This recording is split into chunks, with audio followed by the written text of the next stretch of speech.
歡迎收睇報天哥哥。今日就去鑽石山跳水公園，我哋搭咗巴士，呢個就係超市，去咗表妹一齊跳舞。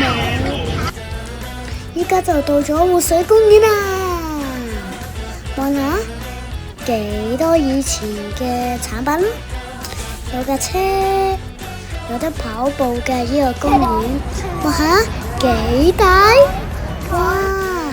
呢度有一支飲管，一齊飲個乳酪，望下，哇，好好飲啊！呢個公園係新開嘅，所以大家都可能好多人都好中意去嘅。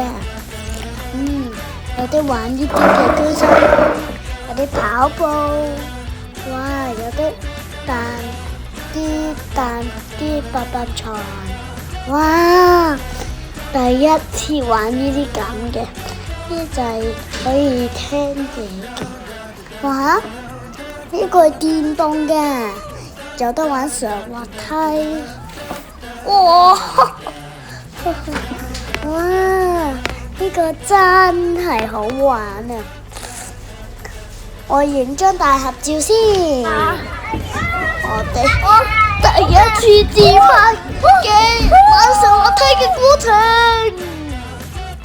咁多人見到爸爸玩啲秋千，一路自然跑步。哇！呢個公園真係好靚啊！啱先新開㗎咋，依家就去個展覽。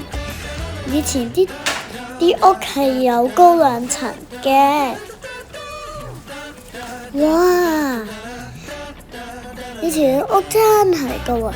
同大家飲啲益力多，食啲番薯先，照個鏡，依家就可以食打邊爐啦！好多肉，好多菜，好多刺身，哇！好健康啊！又有啲西瓜，食完之後仲可以食薯條或者雪糕添。喂，嗰隻咩樣嚟嘅？哇，好多嘢食啊！我都忍唔住想食多次啊！記住訂閱我啊，報天哥哥。